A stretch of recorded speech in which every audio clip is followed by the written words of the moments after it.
This lesson, we're starting to take a look at polynomials, and we have a lot of vocabulary that goes along with polynomials.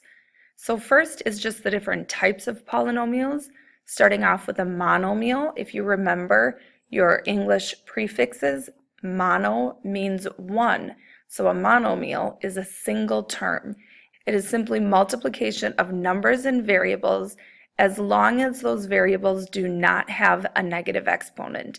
If it has a negative exponent, remember it would flip to the denominator, and division by a variable is no longer classified as a polynomial. So our definition of a polynomial, remember poly means many, it is the sum or difference of monomials. So you can think of, looking at the types of monomials, a binomial is the sum or difference of two monomials, bi meaning two. Trinomial would be the sum or difference of three monomials, tri again meaning three. So if you remember your prefixes, these words shouldn't be too challenging. Next, we're taking a look at standard form, and this is how we express all of our polynomials. It simply standardizes the way that we read polynomials, and we put them in order with the highest power on an exponent first and going down from there, descending order. The degree of a polynomial is simply the highest power on any single monomial term. So if the polynomial is in standard form, you simply look at the first monomial and find the power on that one. Coefficient, this is an extremely important word to know. Hopefully you are already familiar with this term. Coefficient is a number being multiplied by a variable. The leading coefficient would be the coefficient on the first term when your polynomial is in standard order. We'll see all of this again on an actual example. So if this sounds like Greek, hopefully we'll get it clarified once we're seeing some actual numbers and variables. And finally, we have our cube of binomial rules. We're going to use that in the last part of the lesson, and I'll show you a little trick to getting this squared away. Starting off with our essential question, how can we apply polynomials to problem solving? When you first learn about polynomials, it seems a little abstract. You're just manipulating some terms together, but they actually are quite useful in higher level mathematics. So start to think about that. First of all, we're going to write our polynomial in standard form. We're going to figure out the degree and the leading coefficient. In standard form, we want the highest power term first. Common mistake is to drop that subtraction sign instead of keeping it as a negative sign when we switch the order. So this is negative x to the fourth. Remember, a subtraction sign can be thought of as multiplication by a negative 1. So we've got to keep that multiplication together before we add and subtract. Our next highest power is a positive 8x cubed.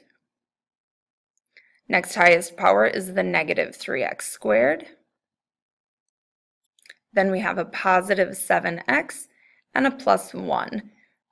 The power on the variable for that last term is 0. You can think of it as 1 times x to the 0 power. So that's why our constant, our number without a variable piece, goes last when we put it in standard form. Next, we're going to identify the degree of the polynomial, and that is the power on the first term now that it's in standard form. So our degree is 4, and the leading coefficient is what's being multiplied by our first term now that it's in standard form, and we're multiplying that first term, as we mentioned, by negative 1.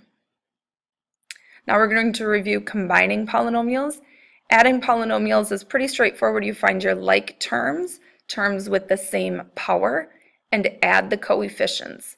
4x cubed plus 6x cubed gives us 10x cubed. Negative 7x squared does not have any like terms. Plus x plus 5x gives us a total of 6x. And our plus 1 doesn't have any like terms either. Subtracting is a little bit trickier if you do not distribute the negative. If you think about the subtracting as adding the opposite or multiplying everything in that second set of parentheses by negative 1, then it becomes an adding problem, which is just as simple as what we just saw. So we've got 7x cubed plus negative 10x cubed is negative 3x cubed. 3x squared plus 2x squared is 5x squared. We've got a negative 4x with no like terms and a positive 4 with no like terms. Our final example, we've got a double set of brackets. There's a couple of different ways to think about simplifying this one. One would be to distribute the negative here through the set of parentheses, and then distribute this negative through the brackets. That would be distributing a negative sign twice, so while it would work, there is an easier way to think about it. Simply distribute the negative sign through the brackets, but not into the parentheses. So we distribute it here and here. So we would get 6x minus 8x plus, and because now we're adding, we can drop those parentheses, 10x plus 3x.